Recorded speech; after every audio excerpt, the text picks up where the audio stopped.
Assalamualaikum warahmatullahi wabarakatuh. Sahabat cerita semua, mari kita awali kisah ini dengan mengucapkan sholawat kepada junjungan kita, Nabi Muhammad Shallallahu Alaihi Wasallam. Allahumma sholli ala Sayyidina Muhammad wa ala ali Sayyidina Muhammad. Pernahkah kalian membayangkan, bagaimana bisa seorang pemuda desa dari Indonesia menjadi menantu keluarga bangsawan di negeri Arab? Apakah benar ada cerita nyata seperti itu? Dan mengapa kisah ini penting untuk kita dengarkan hari ini? Karena ini adalah kisah tentang keyakinan, kerja keras, dan takdir yang tidak disangka. Kisah ini akan membawa kita dari jalanan kampung yang becek hingga ke karpet merah istana para sultan. Dan siapa tahu, mungkin akan membuka jalan pikiran kita tentang arti usaha dan restu dari langit.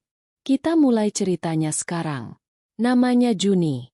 Pemuda berusia 23 tahun dari sebuah desa kecil di ujung Jawa Timur.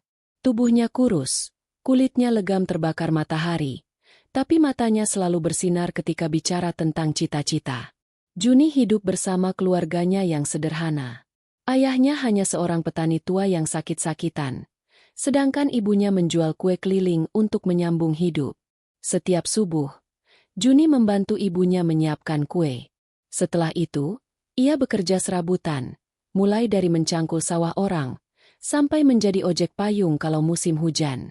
Tapi yang membuat Juni berbeda dari pemuda lain adalah, ia tidak pernah merasa cukup dengan nasib.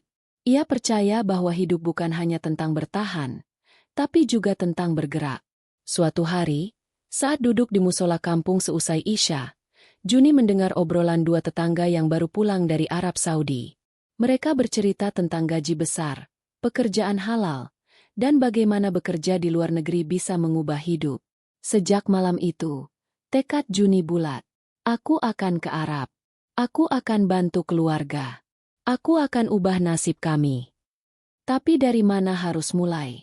Ia bahkan belum pernah ke kota besar, apalagi naik pesawat. Namun, Allah menolong hambanya yang bersungguh-sungguh.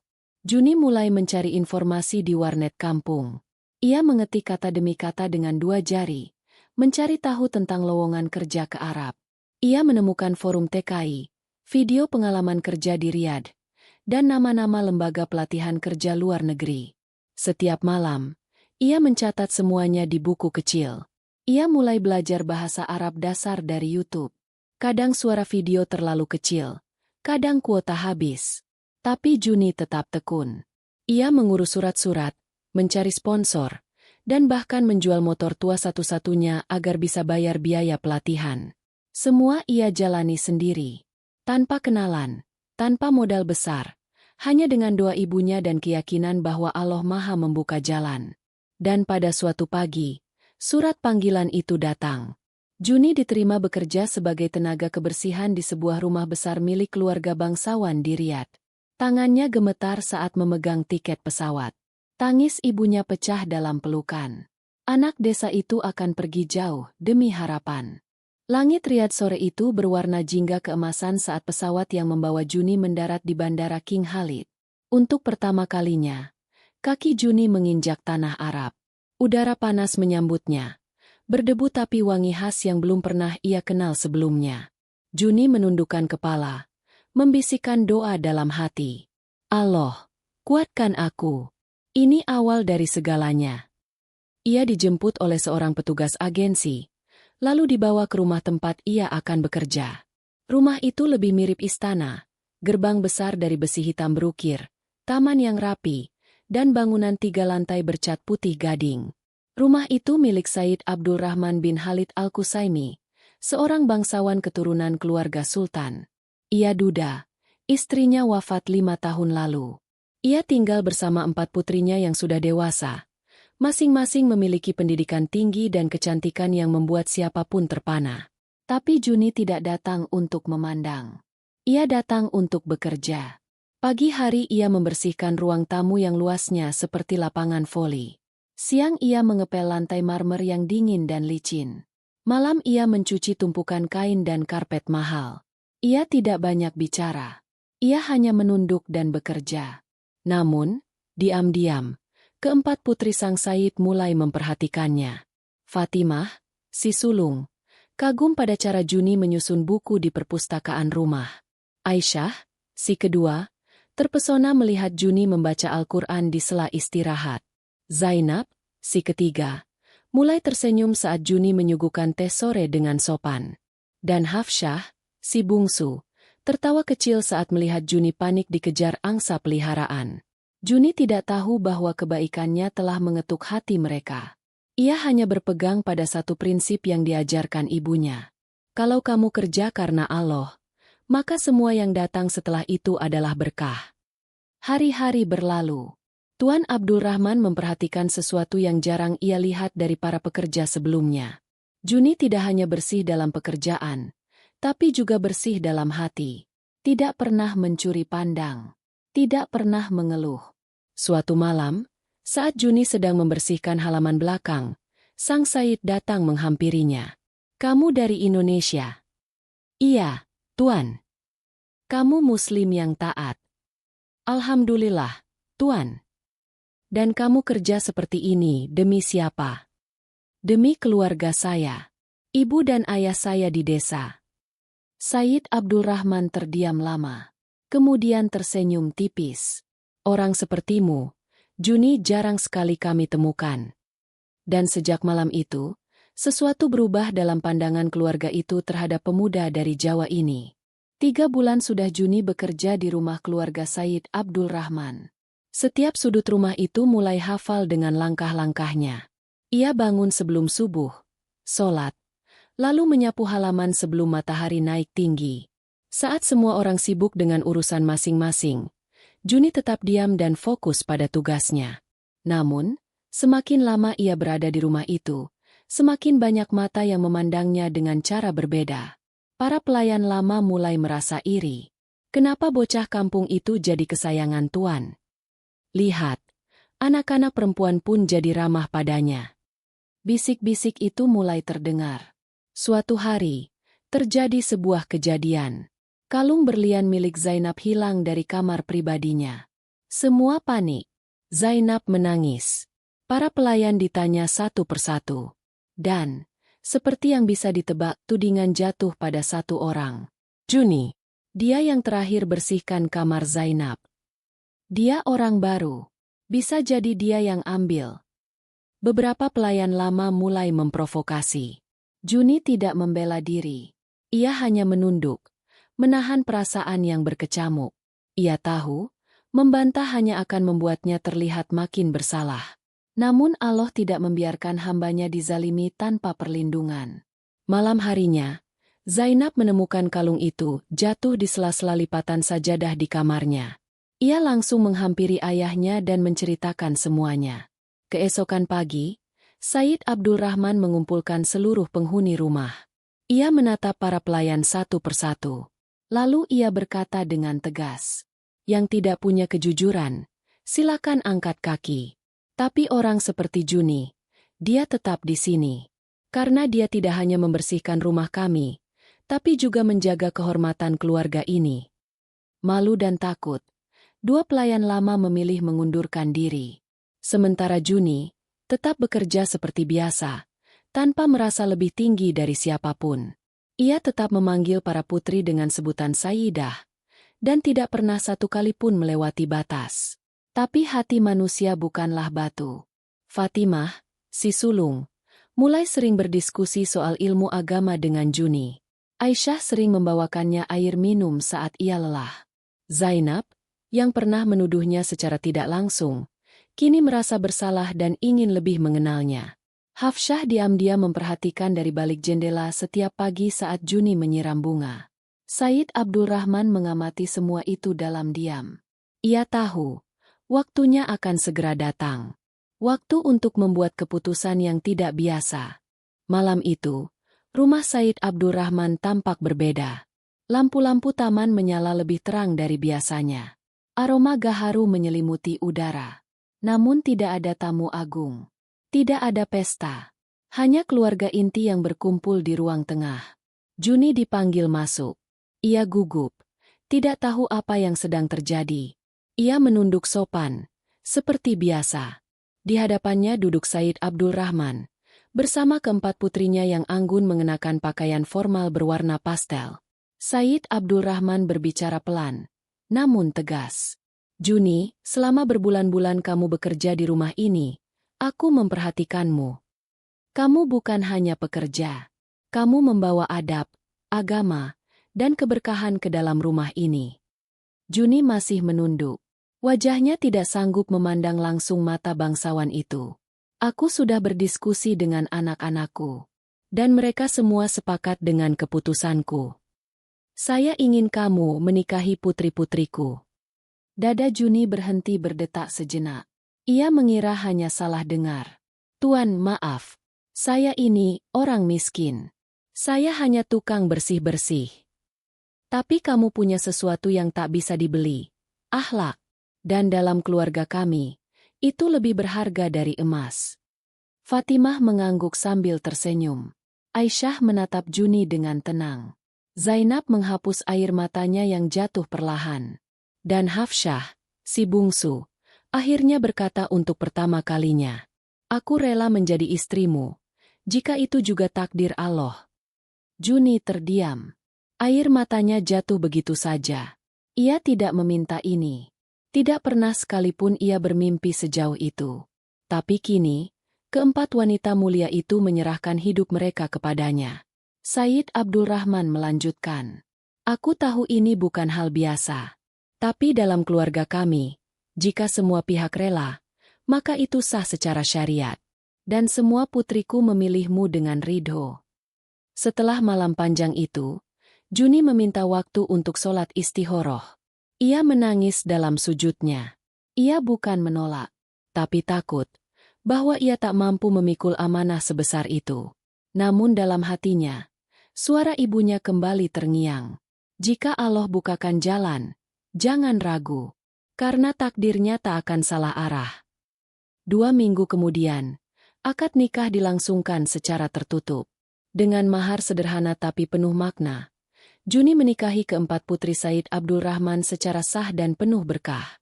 Pernikahan itu berlangsung tanpa pesta megah. Tidak ada sorotan media, tidak ada undangan ratusan orang.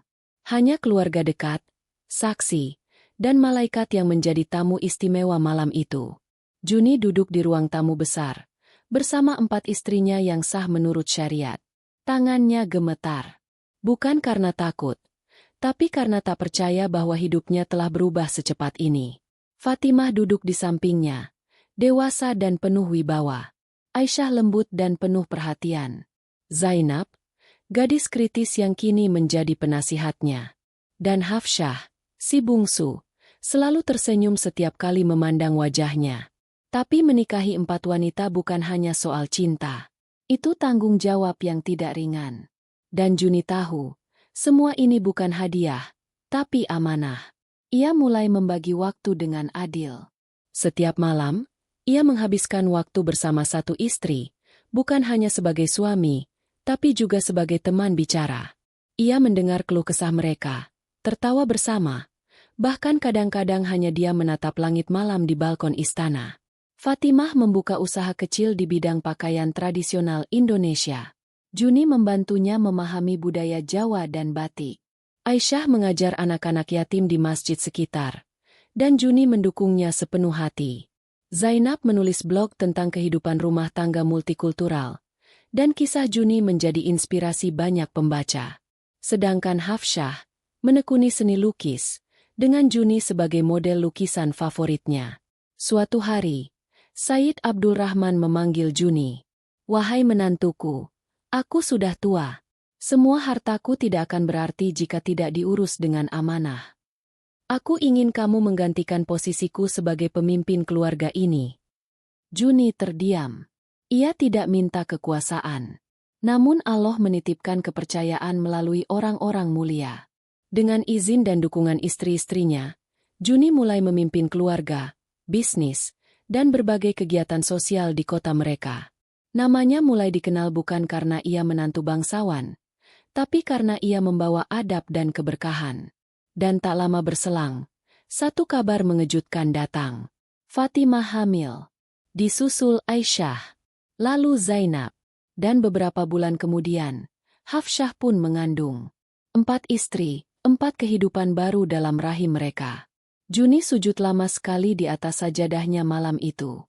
Tangisnya jatuh, bukan karena bahagia semata, tapi karena takut jika semua ini tidak ia jaga baik-baik.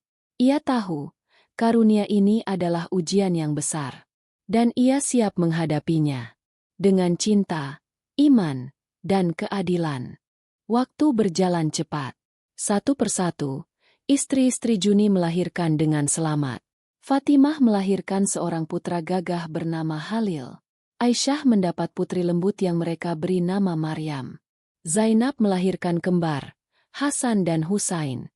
Sementara Hafsyah menangis bahagia saat menggendong anaknya, seorang bayi perempuan yang mereka beri nama Aminah. Rumah besar itu kini penuh suara tangis bayi, tawa kecil, dan lantunan doa. Juni tidak lagi sekadar menantu bangsawan.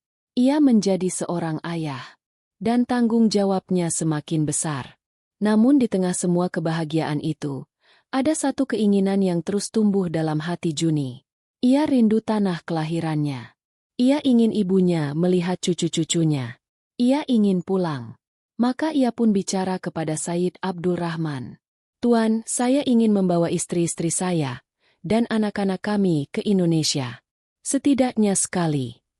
Sayyid Abdul Rahman tersenyum lembut. "Negaramu telah melahirkan anak seperti kamu. Negeri itu pantas mendapatkan tamu seistimewa kalian." Persiapan pun dilakukan. Pesawat pribadi keluarga disiapkan. 4 istri bangsawan Arab, bersama Juni dan 5 anak kecil, berangkat ke Indonesia. Ketika mereka tiba di Bandara Internasional di Surabaya, wartawan dan warga biasa sama-sama tercengang. Siapa mereka? Kenapa wanita-wanita Arab itu memakai batik?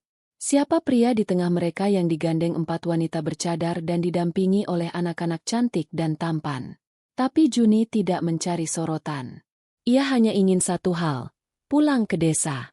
Saat rombongan sampai di kampung halamannya, jalan tanah itu tak lagi asing. Ibu Juni menunggu di depan rumah berdinding bambu. Matanya berkaca-kaca. "Ibu, ini anakmu. Dan ini keluargaku." Perempuan tua itu menangis sambil mencium tangan anaknya. 4 menantu dari negeri jauh, bergantian mencium tangan dan pipi sang ibu. Cucu-cucunya duduk di pangkuan sang nenek sambil tertawa kecil. Warga desa datang, membawa makanan, doa, dan kekaguman. Tidak ada rasa iri. Yang ada hanyalah rasa bangga bahwa salah satu dari mereka telah kembali. Bukan sebagai orang kaya, tapi sebagai anak yang tidak lupa dari mana ia berasal. Juni membangun sebuah rumah besar di tepi desa. Bukan untuk pamer, tapi agar ia bisa tinggal bersama ibunya, mendidik anak-anaknya dekat dengan alam, dan membuktikan bahwa keberhasilan sejati adalah ketika kita bisa kembali ke tanah awal dengan kehormatan. Tahun-tahun berlalu. Di desa kecil yang dulu terlupakan, kini berdiri sebuah pesantren. Bangunannya sederhana tapi bersih. Setiap subuh, terdengar suara anak-anak mengaji dari masjid kecil di tengah kompleks. Pesantren itu diberi nama Ar-Ridho, artinya keridhoan. Karena Juni tahu, seluruh hidupnya adalah hasil dari ridho ibunya dan ridho Allah yang mengiringi setiap langkahnya. 4 istrinya kini tidak hanya menjadi ibu dari anak-anaknya. Mereka menjadi guru, pendidik, penulis, pengusaha, dan pelukis. Semua mengabdi dalam cahaya iman. Fatimah mengelola administrasi pesantren. Aisyah memimpin halakah ibu-ibu di desa. Zainab membuat jurnal tahunan yang dibaca santri dan mahasiswa. Hafsyah mengajarkan seni sebagai bentuk syukur kepada Allah. Dan Juni kini dikenal sebagai Ustadz Juni. Ia tidak pernah menuntut gelar atau penghargaan. Ia hanya ingin membagikan apa yang ia dapat dari pengalaman, air mata, dan perjalanan panjang yang telah ia lalui. Setiap sore, ia duduk bersama ibunya di serambi rumah. Anak-anaknya bermain di lapangan. Suara burung, tawa, dan adzan maghrib menyatu dalam satu harmoni kehidupan. Suatu malam, ibunya memanggilnya. "Nak." "Iya, Bu." "Dulu ibu berdoa agar kamu bisa sukses. Tapi Allah kasih lebih dari itu." Ibu cuma mau kamu tahu, Ibu ridho. Dan Ibu bangga. Juni memeluk ibunya dengan erat. Malam itu terasa sangat damai. Dan di dalam hatinya, Juni sadar. Segala hal yang ia alami, dari desa ke Arab, dari sapu tangan hingga mahar nikah, dari rumah majikan ke rumah keluarga sendiri. Semua itu bukan keajaiban. Itu adalah hasil dari doa yang tak pernah berhenti. Doa seorang ibu, dan kerja keras seorang anak yang menolak menyerah. Malam itu, langit desa cerah tanpa bintang. Tapi di hati mereka, cahaya tak pernah padam. Karena cinta yang diletakkan karena Allah, akan dibalas oleh Allah dengan kemuliaan yang tidak bisa dihitung oleh dunia. Tamat.